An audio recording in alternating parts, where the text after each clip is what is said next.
Selamat sore.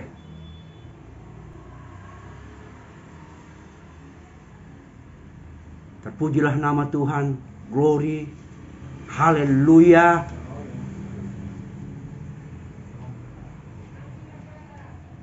Saya katakan kepadamu Tuhan, terima kasih, haleluya, kebaikanmu, anugerahmu, pertolonganmu bagi semua orang yang mengasihimu, bagi semua orang yang cinta akan Engkau, bagi orang yang hidup menurut kehendak-Mu, menurut kehendak Tuhan.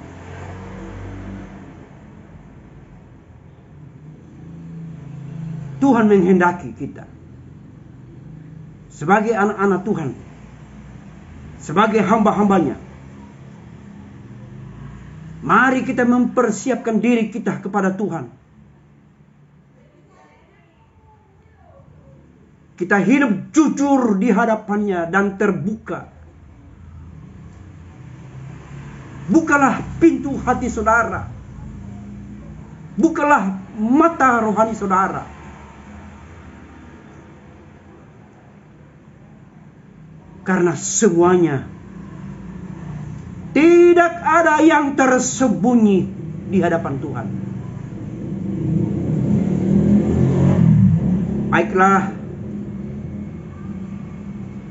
sebelum kita dengarkan firman Allah, sebelum firman Tuhan dibacakan kepada saudara dan saya, dimanapun engkau berada, dimanapun engkau sedang berada saat ini dan mendengarkan khotbah melalui channel YouTube ini yang diberkati Tuhan. Mari kita tundukkan kepala dan berdoa. Biarlah Roh Kudus yang menerangkan kepada kita, yang menjelaskan maksud dan isi hati Tuhan, kerinduan Tuhan di dalam hidup saudara dan saya. Mari kita berdoa. Kami bersyukur Tuhan karena kebaikan kemurahan-Mu. Anugerah-Mu selalu baru bagi kami. Rahmat dan kasih sayang-Mu selalu menyertai kami. Engkau sangat peduli dan Engkau sangat mengasihi semua umat-Mu. Para hamba-hamba-Mu. Umat ketebusan-Mu. Biarlah firman-Mu menyinari jalan hidup kami. Dan pegang tangan kami Tuhan, agar kami tidak tersandung dan jatuh di dalam dosa. Biarlah kami selalu kuat di dalam Engkau, kuat mengiring Engkau, kuat di dalam melayani pekerjaan. Tanggung jawab yang Tuhan berikan.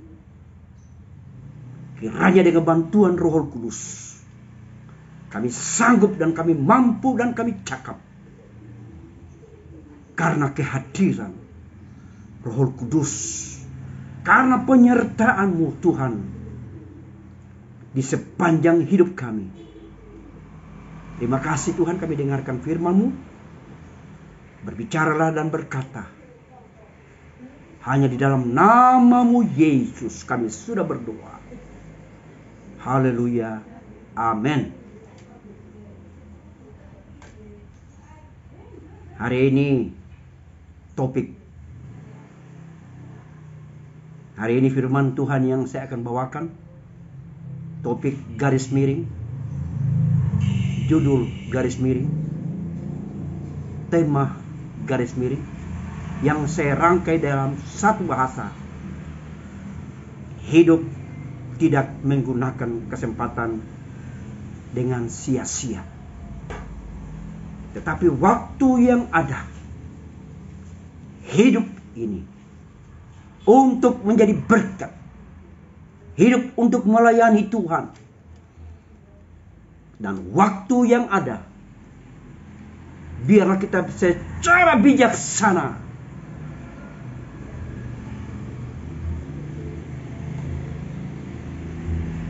kita lakukan di hadapan Tuhan. Sehingga kita jadi gereja Tuhan yang sempurna menjelang hari Tuhan datang. Pandanglah di sekitar kita, lihatlah di sekeliling kita, banyak kabar yang menakutkan, banyak kabar yang bergelora. Sungguh Tuhan akan segera datang. Dia berjanji, Dia berkata, Dia memperingatkan kepada kita, berjaga-jagalah. Aku datang seperti pencuri. Hidup ini penuh tanda tanya. Tetapi bagi hamba-hamba Tuhan, bagi umat-umat Tuhan, bagi orang yang hidup mengasihi Dia, bagi orang yang tulus kepada Dia, bagi orang yang jujur kepada Tuhan, maka segala karunia-karunia ilahi akan diberitahukan kepada saudara dan saya.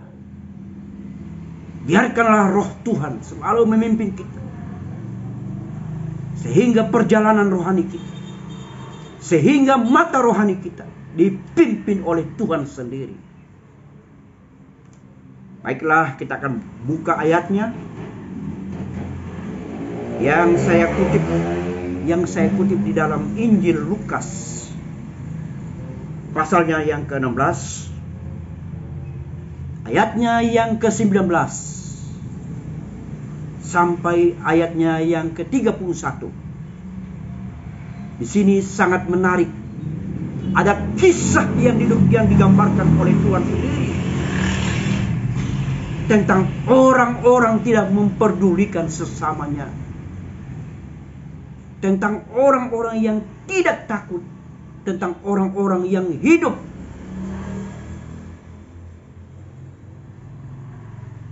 hanya untuk diri sendiri.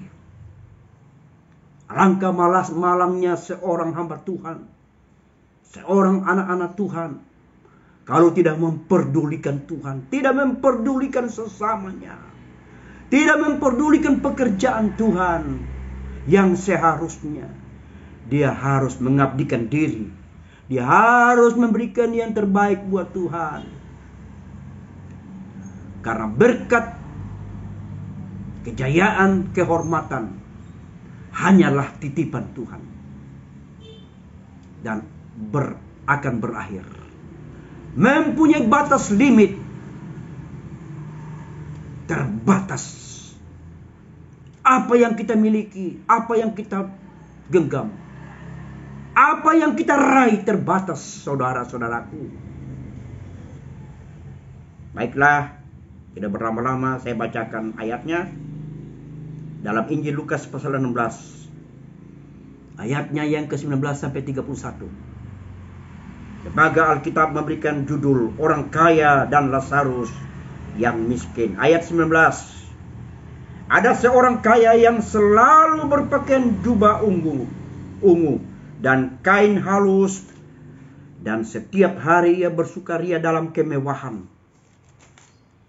Digambarkan ada seorang yang kaya raya, selalu berpesta pora, menyenangkan hidup, menyenangkan dagingnya sendiri, tidak memperdulikan sesamanya, tidak memperdulikan Tuhan, tidak tahu berterima kasih, hidup jemawa, hidup hedonis,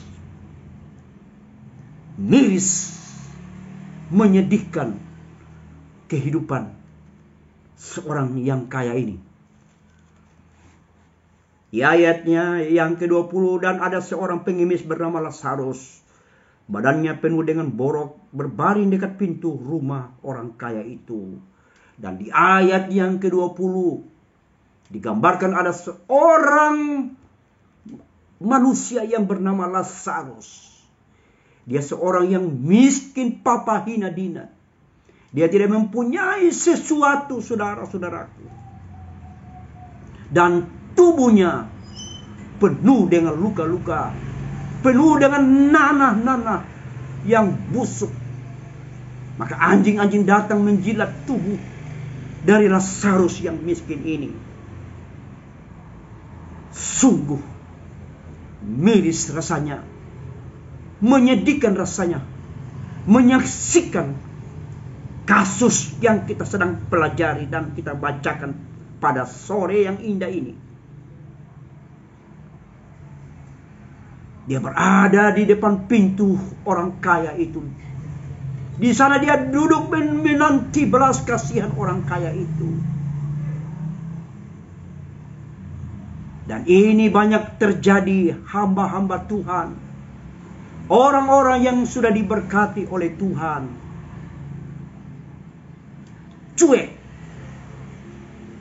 Tidak memperdulikan.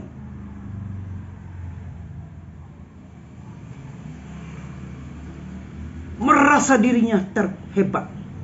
Merasa dirinya yang paling baik. Dan gambaran orang-orang seperti ini kita saksikan ada di sekitar kita. Kiranya saudara dan saya yang mendengarkan firman Tuhan pada sore ini, jika engkau terlibat dalam hal yang seperti kasus ini dalam Injil Lukas pasal 16 ayat 19 sampai 31. Alangkah baiknya kalau saudara bertobat. Pintu kemurahan masih terbuka. Pintu pengampunan masih terbuka. Datanglah kepada Yesus. Maka dia akan dengan penuh kasih sayang, seorang bapa kepada anak, akan mengampuni. Yesus sanggup mengampuni dosa-dosa kita. Yesus sanggup memperbaharui kehidupan rohani kita. Memperbaharui keadaan kita, karakter kita. Dia sanggup. Dan Roh Kudus bekerja bersama dia. Roh Tuhan yaitu Roh Kudus. Sanggup mengoreksi kita, sanggup memperbaiki hidup kita. Biarkanlah dia koreksi hidup kita. Biarkanlah kesalahan kita dikoreksi. Karena dia adalah yang penuh kelembutan. Kita lanjut. Di ayatnya yang ke-21. Dan ingin menghilangkan laparnya dengan apa yang jatuh dari meja orang kaya itu. Malahan anjing-anjing datang menjilat boroknya. Lazarus yang miskin ini, saudara. Tibalah waktu makan siang. Tibalah waktunya makan malam. Lazarus yang miskin ini, yang ada di depan pintu orang kaya ini, duduk menanti belas kasihan. Tapi belas kasihan itu tidak ada. Sang kaya raya ini tidak memperdulikan sesamanya. Gambaran orang-orang saat ini tidak memperdulikan Tuhan. Tidak memperdulikan pekerjaannya. Tidak memperdulikan kemurahannya. Tidak memperdulikan apa kesempatan yang ada, yang Tuhan berikan. Makanan itu jatuh dari atas meja orang kaya ini. Si miskin Lazarus mengambil remah-remah makan itu. Tapi tidak ketinggalan anjing-anjing datang juga menjilat borok luka tubuh yang ada dalam tubuh Lazarus. Sungguh menjijikkan melihat luka borok itu. Si kaya tidak memperdulikan kepada si miskin yang seharusnya Tuhan sudah memberkati keadaan hidupnya yang sepantasnya. Dia mengambil inisiatif karena kasih Yesus, kasih Kristus. Dia mengobati luka orang, mengobati si miskin Lazarus ini. Namun apa yang terjadi? Si kaya membiarkan, tidak peduli. Tidak memperdulikan sesamanya. Tidak memperdulikan Tuhan, tidak memperdulikan pekerjaannya. Dia hidup egois. Dia hidup mementingkan diri sendiri. Dan di ayatnya yang ke-22 dalam Injil Lukas pasal 16 ayatnya yang ke-19 sampai 31 ini, di ayatnya yang ke-22, kemudian matilah orang miskin itu lalu dibawa oleh malaikat ke pangkuan Abraham. Kita garis bawahi, kemudian matilah orang miskin itu. Kematian tidak bisa dihindari. Siapapun saudara, apapun jabatanmu, apapun yang kau miliki, terbatas. Kematian pasti mati. Karena itu bijaksanalah kita selama masih ada kesempatan. Selama hidup ini diberi kesempatan, kita gunakan dengan sebaik-baiknya, saudara-saudaraku. Jangan ada penyesalan. Karena penyesalan tiada arti lagi, saudaraku. Lazarus yang miskin ini mati. Maka atas izin Tuhan, atas izin Allah, serba sekalian Allah, diperintahkanlah malaikat untuk membawa Lazarus ke pangkuan Abraham. Malaikat Tuhan diperintahkan dari surga untuk membawa Lazarus ke pangkuan Bapa Abraham. Ada tempat bagi Lazarus yang miskin ini. Seringkali kita dihina, seringkali kita dilecehkan, seringkali kita tidak dihargai, seringkali kita disakiti, seringkali teman-teman hamba-hamba Tuhan menguji kita, yang seharusnya dia tidak perlu menguji kita.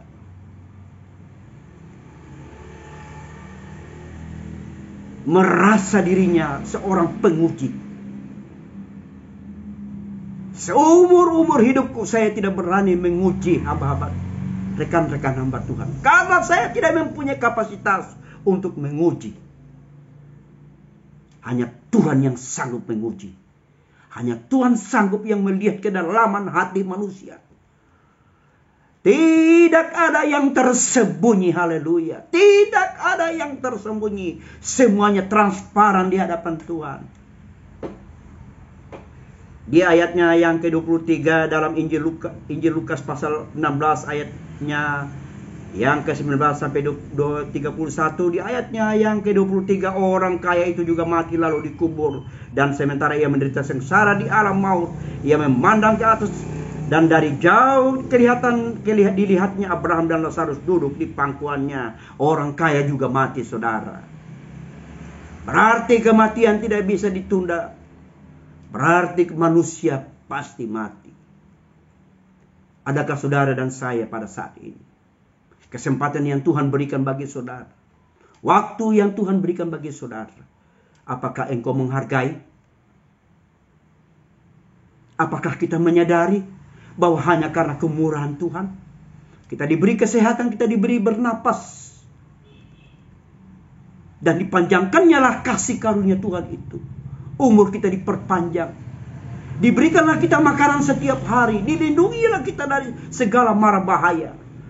Betapa baiknya Yesus Tuhan Allah itu. Haleluya. Orang kaya itu juga mati, saudara. Sebelum orang kaya mati, Lazarus sudah mendahului orang kaya ini.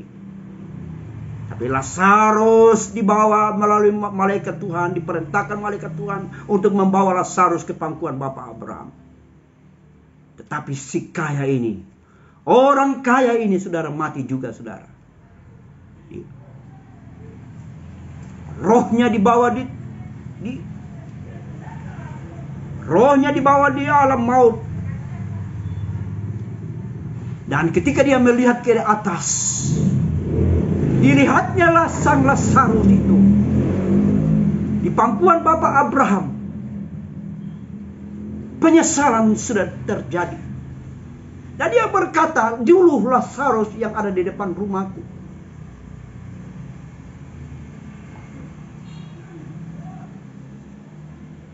Dan dia memandang Lazarus duduk di pangkuan Bapa Abraham. Dan si kaya ini, saudara-saudara, rohnya menderita di alam maut. Itulah sebabnya, saudara-saudara, gunakanlah waktu dengan sebaik-baiknya, layanilah dia. Turutilah kehendaknya. Hiduplah sesuai dengan kehendak Tuhan. Berjalanlah dalam ketetapan-ketetapan firman Allah. Sehingga engkau tidak akan menyesal. Seperti 5 anak darah yang bodoh menyesal. Pintu kemurahan tertutup. Ketika mereka mencari minyak. Karena minyak mereka, lampu pelita mereka hampir padam. Mereka keluar mencari minyak, saudara-saudara. Di tengah perjalanan itu Tuhan, saudara, mereka pengantin surga datang, masuk di dalam perkawinan, pesta anak domba Allah itu.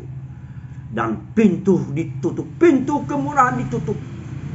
Maka datanglah anak 5 anak darah yang bodoh ini. Ngetuk-ngetuk pintu dan pintu tidak ada jawaban dari dalam. Dan ada jawaban dari dalam, nyahlah engkau, hai pembuat kejahatan. Dijauhkanlah Tuhan, kiranya engkau jangan terhisap di dalam kasus yang seperti ini, saudara-saudara. Biarlah engkau terhisap, tercatat dalam register buku kehidupan Tuhan. Dan upah mahkota, pahala mahkota telah tersedia bagimu. Jika engkau setia, jika engkau menurut kehendak Tuhan, jika engkau melakukan apa yang Tuhan mau, menuruti ketetapan-ketetapan Tuhan, maka saya percaya bahwa mahkota kemuliaan telah tersedia bagimu.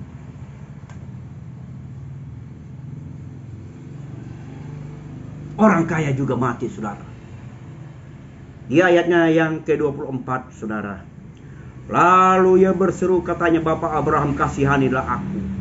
Suruhlah Lazarus supaya mencelupkan ujung jarinya ke dalam air dan menyejukkan lidahku.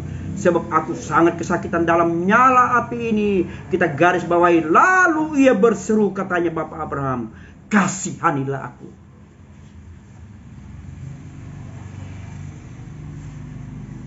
Dia menderita. Dia sangat menderita di tempat kematian yang kedua.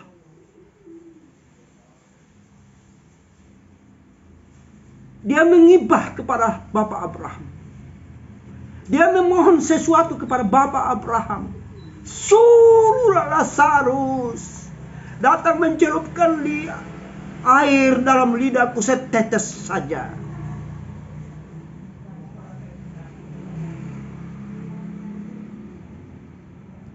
Dia sangat menderita untuk selama-lamanya. Saudara dan saya, dijauhkanlah Tuhan kiranya penyesalan, tapi tiada arti lagi. Selagi ada kesempatan, selagi engkau bernapas, selagi Tuhan masih berikan engkau, layanilah Tuhan hidup ini. Layanilah Tuhan. Tunduklah pada aturannya. Tunduklah pada perintahnya. Lakukanlah apa yang Tuhan kehendaki di dalam hidup saudara.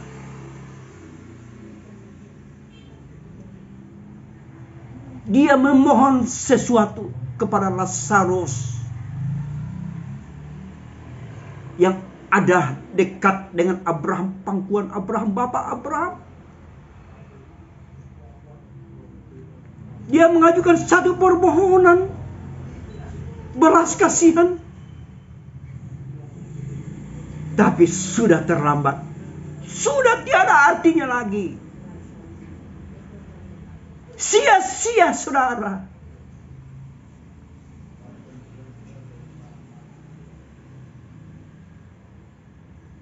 Itulah sebabnya, saudara, biarlah kesempatan hidup ini. Tuhan berkata, bijaksanalah orang yang menghitung hari-hari hidupnya. Terkadang kita sudah lupa segala-galanya. Kita lupa akan hari naas kita. Kita lupa hari yang fana ini. Semuanya sia-sia. Di bawah kolong langit ini, saudara-saudaraku, sia-sia adanya. Segala jeripaya kita, segala usaha kita, saudara-saudara, sia-sia, sia-sia. Haleluya, haleluya. Sia-sia, saudara. diberilah kepada kita surat petunjuk panutan untuk datang di dalam Injil, untuk datang dalam kerajaan surga. Namun hal itu terjadi bagi orang yang benar, bagi orang yang menjaga kesucian hidupnya, bagi orang yang menurut dengan firman Tuhan, bagi orang yang melaksanakan apa kata Tuhan. Saudara-saudara, kita jangan jadi hanya pendengar, saudara. Coba pintar berkata tapi tidak dapat melaksanakan apa yang kita ajarkan. Banyak hal itu terjadi kepada hamba-hamba Tuhan, kepada guru-guru rohani kita. Tapi biarlah kita menjadi pelaku-pelaku firman Allah yang hidup ini.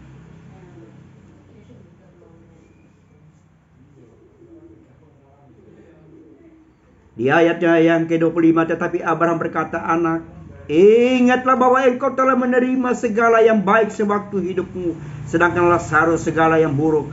Sekarang ia mendapat hiburan dan engkau sangat menderita. Haleluya. Bapak Abraham sendiri berkata, anakku, anakku, engkau telah menerima kesenangan sewaktu engkau hidup di dunia ini. Sementara Lazarus sangat menderita. Seandainya engkau menyadari hidup, seandainya saat itu engkau menyadari bahwa apa yang kau miliki itu semuanya karena berkat-berkat Tuhan untuk kita manfaatkan demi kemuliaan Tuhan. Memperdulikan sesama kita. Haleluya. Tapi orang kaya ini tidak mempergunakan.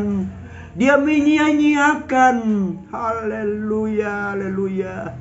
Sungguh dahsyat firman-Nya. Sore yang indah ini dengarkan. Bukalah pintu hati saudara. Haleluya. Yesus mau berbicara. Haleluya.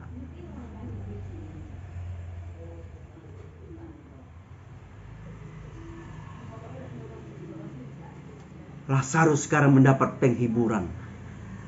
Sementara engkau orang kaya menderita untuk selama-lamanya, kekal sampai selama-lamanya, forever and ever. Oh, haleluya. Sudah tidak ada kesempatan lagi orang kaya ini bertobat. Pendengar yang dikasihi Tuhan pada sore ini, dengarkanlah firman Allah. Renungkanlah, bacalah firman Allah dalam Injil Lukas pasal 16 ini ayat 19 sampai 31. Renungkan, camkan apa kata Tuhan dalam hidup saudara. Kisah ini sangat menarik untuk kita simak. Simpanlah dalam roh hati saudara. Biarlah Roh Kudus mengingatkanmu. Biarlah Roh Kudus mengajarimu. Biarlah Roh Kudus selalu memimpin kita. Karena tanpa Tuhan, tanpa Roh Kudus, saudara dan saya akan tersandung. Saudara dan saya akan tersesat di tengah dunia yang fana ini. Dunia yang penuh kejahatan ini. Kita bagaikan hidup di padang gurun yang tandus. Kita bagaikan hidup di padang gurun yang tandus. Berada di tengah-tengah lautan samudra yang luas. Tapi jika engkau ada bersama Tuhan, engkau dapat mengarungi lautan yang luas itu dan sampai pada tujuan. Jika engkau berada di padang gurun, saudara-saudaraku, tiang awan, tiang api menghentarmu.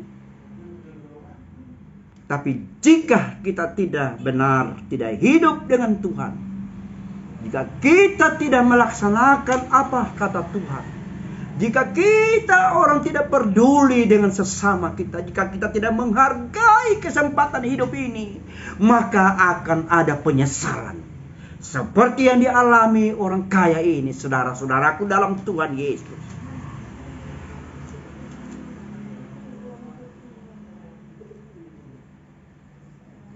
Sekarang ia mendapat penghiburan dan engkau sangat menderita.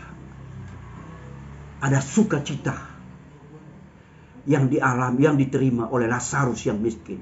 Ketika dia di dunia, dia mendapatkan sukacita di next life, di kehidupan yang akan datang. Lazarus menggambarkan seorang miskin. Kalau saya terjemahkan dalam bahasa sederhana saya, Lazarus ini adalah seorang yang miskin dosanya.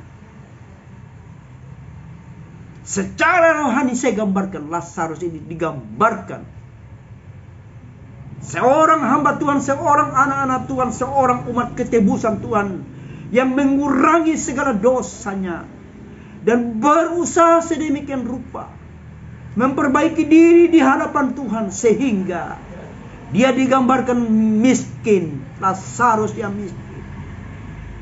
Mungkin dia miskin dosa secara rohani. Sementara orang fasik, sementara orang yang tidak takut Tuhan, sementara orang-orang yang sudah dipanggil Tuhan untuk mengiring dia, untuk melayani dia, dia asik dengan dirinya sendiri. Dan dia banyak melakukan dosa sehingga dikatakan dia kaya karena dosa. Dan api penghukuman telah menanti bagi orang yang melakukan kejahatan. Kejahatan super extra ordinary.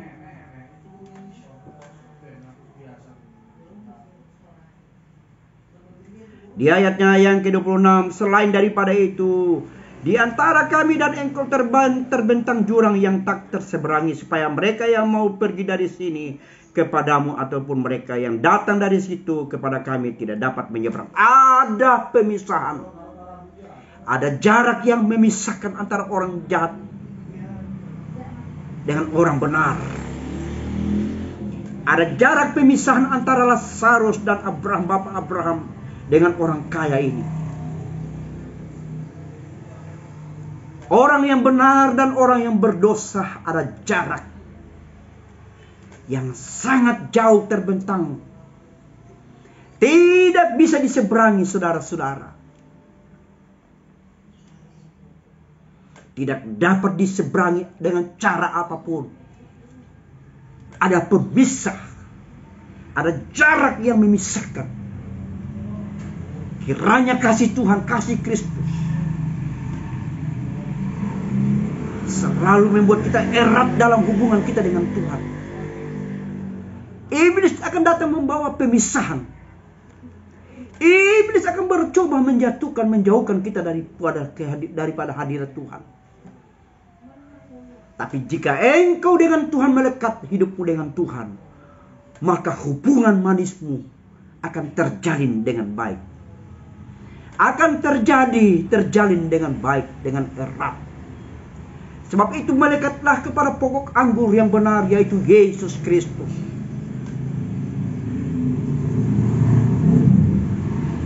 Ada pemisahan. Abraham sendiri berkata kepada orang kaya ini, ada jarak yang memisahkan antara aku, Lazarus, dan engkau, hai orang kaya. Ada pemisah. Tidak bisa lagi disatukan lagi. Sebab itu selama ada kesempatan hidupmu pada sore ini, dengarkanlah firman Allah, renungkanlah Tuhan, itu baik bagi kita selama-lamanya. Api penghukuman tidak akan terjadi bagi orang yang melakukan pertobatan. Marilah kita bertobat, marilah kita evaluasi diri. Marilah kita belajar meninggalkan segala tabiat-tabiat yang tidak berkenan kepada Tuhan. Yang hidup jemawa, yang hidup tidak peduli dengan Tuhan. Biarlah ketika engkau diberkati Tuhan,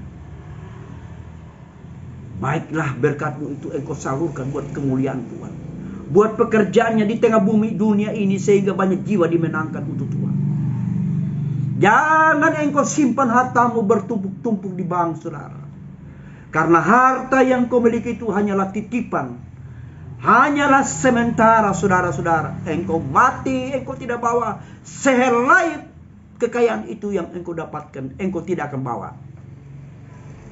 Sebab itu datanglah firman Tuhan pada sore ini untuk menyadarkan kita, untuk mengingatkan kepada kita, agar kita bijaksana seperti 5 anak darah yang pandai. Dan dia berhak bersama-sama dengan Yesus Kristus pengantin surga. Gereja Tuhan bersanding dengan Yesus Kristus di dalam perjamuan anak domba Allah. Haleluya.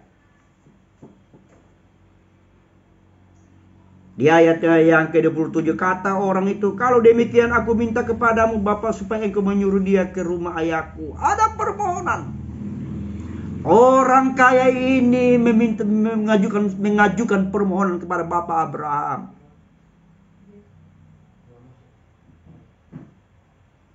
Kalau begitu, aku masih punya keluarga di bumi yang belum mengenal Tuhan. Janganlah mereka datang di tempat ini seperti yang saya datangi sekarang ini. Di sini aku menderita untuk selama-lamanya, kekal sampai selama-lamanya. Penyesalan tiada arti lagi. Gunakanlah kesempatan hidup ini. Buatlah Tuhan disenangkan. Jangan sakiti hati Tuhan. Jangan sakiti Roh Kudus. Jangan salibkan Tuhan lagi untuk kedua kali. Cukup satu kali.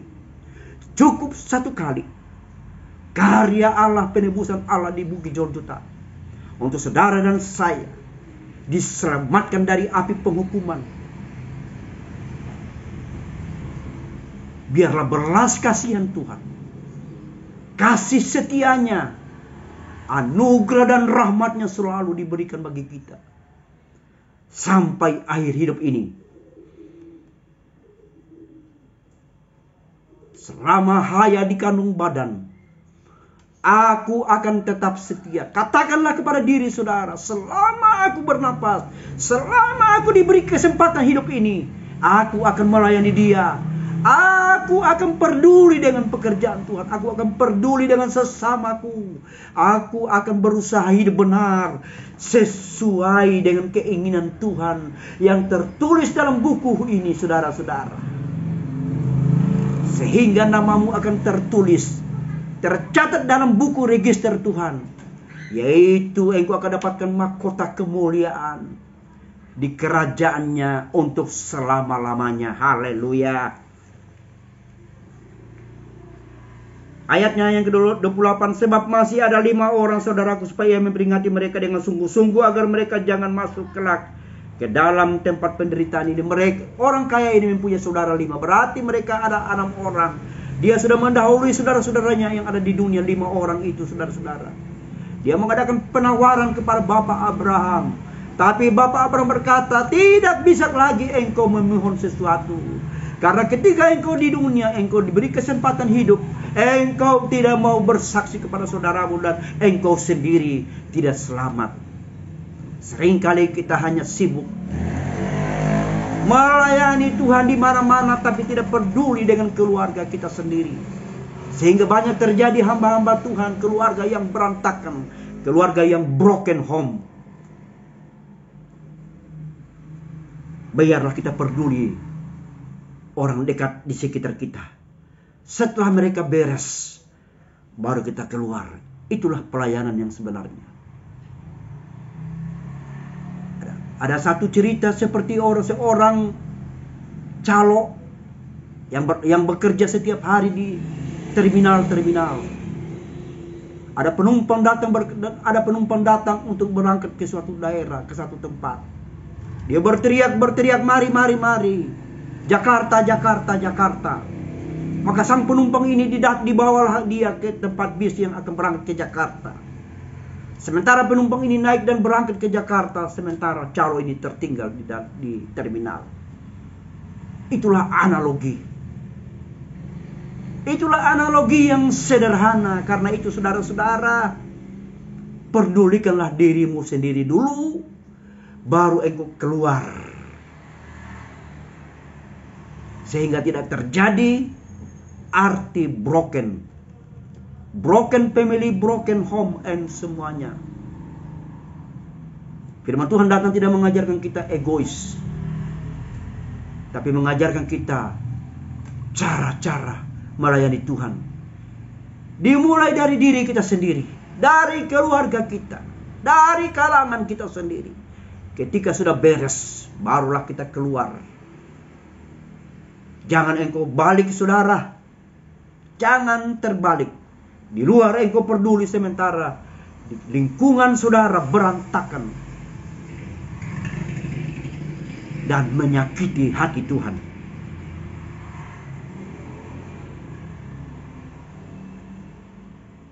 Di ayatnya yang ke-28, di ayatnya yang ke-29 dalam Injil Lukas 16 ayatnya yang ke-19 sampai 31. Di ayatnya yang ke-29, tetapi kata Abraham, ada pada mereka kesaksian Musa dan para nabi. Baiklah mereka mendengarkan kesaksian itu. Garis bawahi, tetapi kata Abraham, ada pada mereka kesaksian Musa dan para nabi. Saat ini, dari dulu sampai saat ini, firman Allah tetap dikumandangkan, tetap diberitakan secara masif. Allah bekerja dengan caranya yang penuh ajaib. Disampaikannya ke seluruh muka bumi melalui hamba-hamba Tuhan. Melalui sarana-sarana disampaikanlah firman Allah itu ke seluruh penjuru isi dunia ini. Sehingga barang siapa yang mendengarnya, barang siapa yang percaya kepada dia, baiklah ia hidup dengan Tuhan. Karena di luar Tuhan kita akan binasa. Akulah jalan kebenaran dan hidup. Tidak seorang pun sampai kepada Bapa di surga tanpa melalui aku. Kata Yesus sendiri sebagai juru selamat isi dunia ini. Dan dia Allah sendiri akan datang menghakimi isi dunia ini.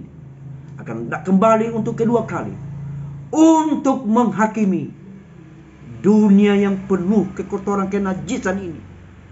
Akan dihakimi dan digulung bagaikan kertas, serta dicampakkan ke lautan api yang menyala-nyala, yang tiada terpadamkan.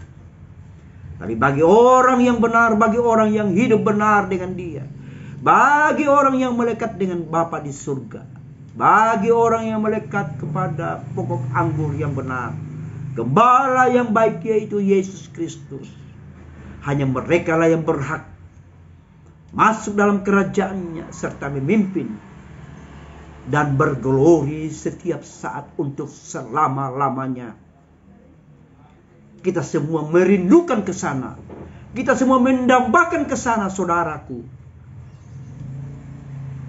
Karena itu percayalah kepada Dia.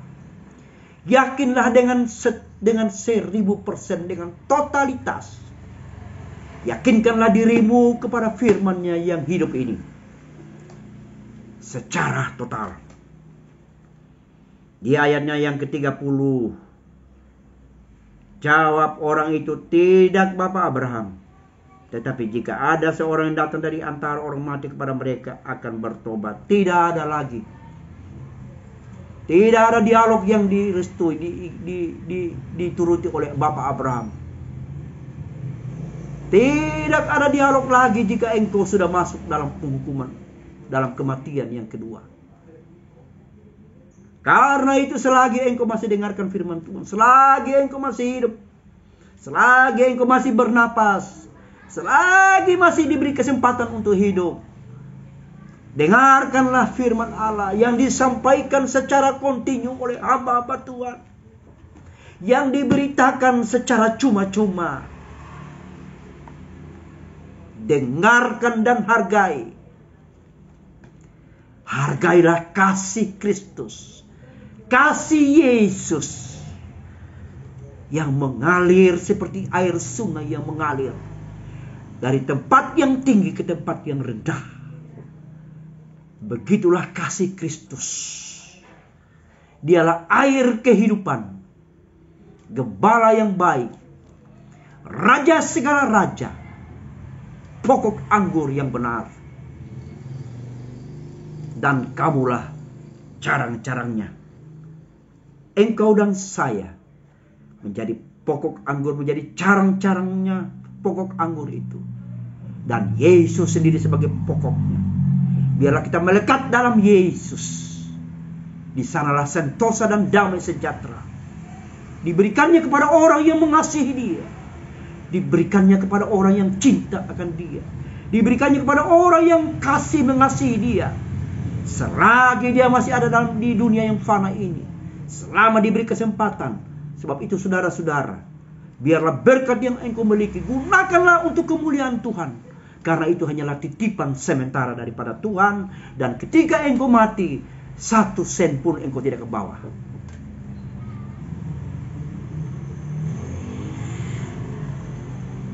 Di ayatnya yang ke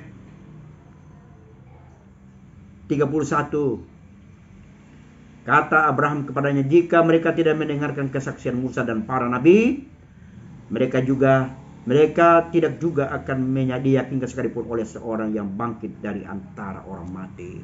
Sudah ada peringatan, sudah ada warning dari surga.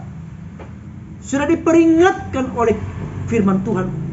Diperingatkan Tuhan sendiri melalui firman-Nya. Jangan keraskan hatimu. Jangan bebal kepada Tuhan. Izinkanlah Dia memimpin hati saudara dan saya. Izinkanlah Dia memimpin kita. Biarlah rohnya yang kudus itu, rohnya yang suci itu selalu ada di dalam kehidupan kita. Iman percaya kita, biarlah kita berikan secara full kepada Tuhan. Berikanlah dengan segenap hatimu. Kasihilah Dia dengan segenap hatimu. Dengarkan firman Tuhan pada sore ini. Datang kepada saya. Jangan keraskan hati kita. Jangan keraskan hatimu. Yesus melawat saudara dan saya. Yesus memperingatkan kepada saudara dan saya untuk mempergunakan kesempatan hidup ini, mempergunakan waktu ini dengan sebaik-baiknya, karena manusia pasti mati. Apa yang kita buat di tengah-tengah dunia ini, di dalam kehidupan kita, baik atau buruk, kita akan pertanggungjawabkan di depan hakim yang adil, yaitu Yesus sendiri. Tidak ada lagi rekayasa di sana. Di sana transparan. Di sana tidak ada lagi orang bisa mengelak lagi di sana. Biarlah kesempatan hidup ini, waktu yang Tuhan berikan ini, semuanya untuk kemuliaan Tuhan. Semuanya buat kehormatan, kejayaan, keagungan Tuhan. Berkat yang engkau dapatkan saudara, itu hanya titipan Allah. Kesehatan yang engkau dapatkan daripada Tuhan, itu karena anugerah dan rahmat-Nya. Karena itu hargailah Dia. Kuduskanlah hidupmu. Berlakulah kebenaran, biarlah kebenaran itu dominan dalam hidup saudara dan saya. Dia banyak mengatur kehidupan kita. Roh Kudus biar banyak yang mengatur langkah hidup kita. Setiap tutur kata kita, perbuatan kita, biarlah Roh Kudus yang memimpin. Tuhan Yesus mengasihi saudara dan saya.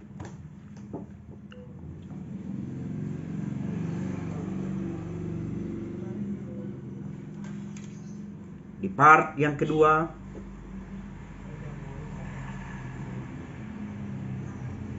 dalam Injil Lukas pasalnya yang ke-18, ayatnya yang ke-18 sampai ayatnya 24. Mirip. Sementara di kasus di part yang kedua ini, di dalam Injil Lukas pasal 18 ini, ayat 18 sampai ayatnya ke-24, dia bukan orang kaya, tapi dia seorang pemimpin. Datang kepada Yesus dan bertanya,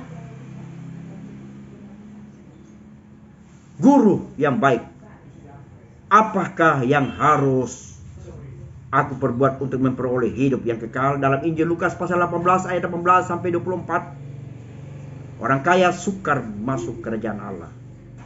Sementara di ayat Injil Lukas pasal 16 ayat 19 sampai 31, di situ orang kaya dan orang miskin diceritakan, dikisahkan. Perumpamaan, Yesus memberikan perumpamaan itu. Sementara di Injil Lukas pasal 18 ayat 18 ini, dia seorang pemimpin yang tidak tahu apa yang dia akan lakukan, apa yang akan terjadi, kehidupan yang akan datang. Dan dia datang bertanya kepada Yesus sendiri. Dia berkata, dia memanggil Yesus sebagai guru. Apa yang aku perbuat sehingga aku memperoleh hidup yang kekal? Di ayatnya yang ke-19, Yesus menjawab dan memberikan persyaratan kepada orang pemimpin ini. Maka jawab Yesus di ayatnya yang ke-19, Injil Lukas pasal 18 ayat 18. Dan sekarang saya baca di ayat yang ke-19, jawab Yesus, "Mengapa kau katakan aku baik? Tak seorang pun yang baik selain daripada Allah saja." Di ayat 21, engkau tentu mengetahui segala perintah Allah. Jangan berzina, jangan membunuh, jangan mencuri, jangan mengucapkan saksi dusta, hormatilah ayahmu dan ibumu. Di ayat yang ke-21 kata orang itu, semuanya itu telah kuturuti sejak masa mudaku. Mendengar itu, Yesus berkata kepadanya, masih tinggal satu hal lagi yang harus kau lakukan. Jualah segala yang kumiliki dan bagi-bagikanlah itu kepada orang-orang miskin. Maka engkau akan memperoleh harta di sorga. Kemudian datanglah kemari dan ikutlah aku. Ada persyaratan di ayatnya yang ke-22 ini, saudara-saudara. Ada syarat yang diberikan oleh Tuhan sendiri, yang dijelaskan oleh Yesus sendiri kepada pemimpin ini, yang kaya raya ini. Seorang pemimpin yang kaya raya. Di ayatnya yang ke-22, Yesus sendiri menjelaskan kepada dia.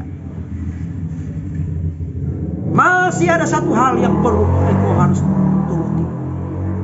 Jualah hartamu. Firman Allah berkata, orang kaya sukar masuk ke dalam kerajaan surga. Lebih mudah onta masuk di lubang jarum yang kecil daripada orang kaya masuk dalam kerajaan surga. Ada banyak orang-orang yang diberkati Tuhan. Ada banyak hamba-hamba Tuhan diberkati Tuhan. Hanya yang dia pikirkan harta dan harta, mamon dan mamon, yang sebenarnya bukan menjadi sarana untuk menyelamatkan dia di hari yang akan datang. Tapi sebenarnya menjadi sarana, berkat yang dia miliki, harta yang dia miliki, sebenarnya menjadi sarana untuk kemuliaan pekerjaan Tuhan. Tetapi seorang pemimpin yang kaya ini, saudara, dia tidak mengerti, dia tidak pergunakan dengan sebaik-baiknya kekayaan yang dia miliki itu. Dia bertanya kepada Yesus, guru, apa yang harus aku perbuat sehingga aku memperoleh hidup yang kekal? Yesus di ayat yang ke-22 dia menjelaskan di situ. Yesus sendiri menjelaskan, jualah hartamu, bagi-bagikan para orang miskin. Saudara-saudara dan saya, ada banyak hamba, banyak jemaat Tuhan yang diberkati Tuhan. Kikir, pelit, perhitungan dengan Tuhan, perhitungan dengan pekerjaan Tuhan. Hai orang kaya, ketahuilah, apa yang engkau miliki, apa yang ada dalam genggamanmu, itu hanyalah titipan.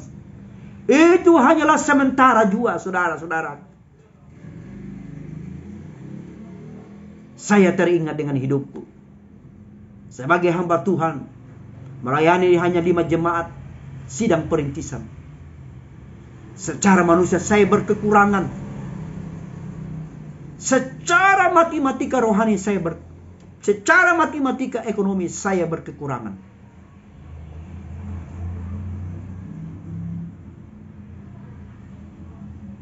Hukum ekonomi 1 tambah 1 jadi 2.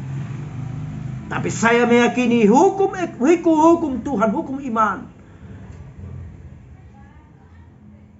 1 kurang 2 menjadi 1, tetapi bagi saya 1 kurang 2 menjadi 3. Berlipat-lipat ganda. Berkat-berkat Tuhan itu dialirkan buat saya. Sehingga saya menikmati berkat-berkat itu di dalam kehidupan saya. Di ayatnya yang ke-23, ketika orang itu mendengar perkataan itu, ia menjadi amat sedih sebab ia sangat kaya raya. Itulah saudara-saudara, hatinya berduka cita, hatinya sedih. Aku mempunyai kekayaan yang disuruh oleh Yesus sendiri untuk aku jual dan membagi-bagikan harta itu kepada orang miskin. Yesus, engkau enak saja memerintahkan. Engkau enak saja menjuru aku melakukan hal itu. Yesus, itu bukan perkara yang gampang, Yesus. Tapi Yesus dan kita berbeda pandangan. Di ayat yang ke-23 ini, saudara-saudara, orang kaya ini sedih amat. Duka lara ketika mendengarkan penjelasan Yesus ini. Kiranya saudara dan saya pada pagi sore ini, kita sudah dengarkan firman Allah, biarlah firman Allah tidak berlalu begitu saja.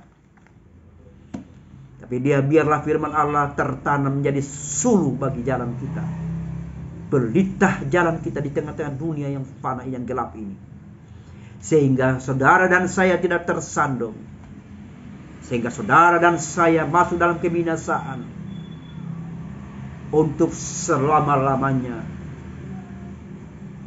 Kiranya firman Tuhan pada sore ini yang saya sampaikan sebagai hamba Tuhan, juru bicara Allah,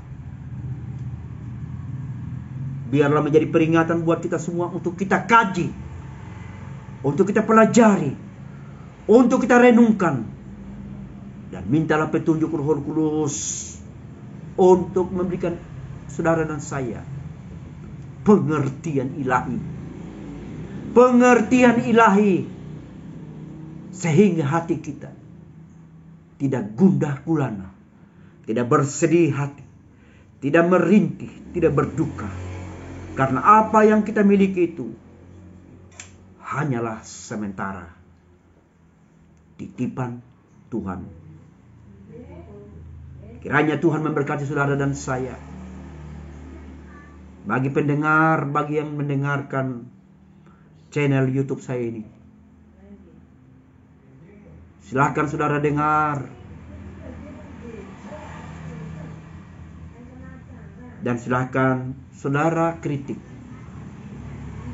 Jika aku salah menyampaikan, doakanlah saya. Sehingga di hari-hari yang akan datang, Roh Kudus lebih dahsyat bekerja, menuntun hamba-hambanya, menuntun kita menuju ke rumah Bapa, surga yang semari. Baiklah kita berdoa. Kami bersyukur kepada Tuhan, anugerah dan rahmat-Mu. Kami sudah mendengarkan firman-Mu Tuhan. Biarlah firman-Mu tertanam, firman-Mu hidup dan berkuasa, menjadi Tuhan penuntun jalan hidup kami, sehingga kami berkenan kepada Tuhan. Di dalam nama-Mu Yesus, in Jesus Christ we pray. Amin. Tuhan memberkati saudara dan saya. Saya tinggal di satu desa.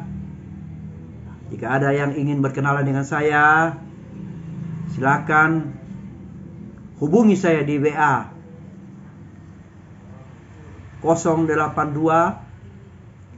1323 85005. Jika saudara ingin menghubungi saya Jika saudara ingin mengkritik saya, silakan layangkan kontak saya ke WA saya di nomor 082 1323 85005. Tuhan memberkati.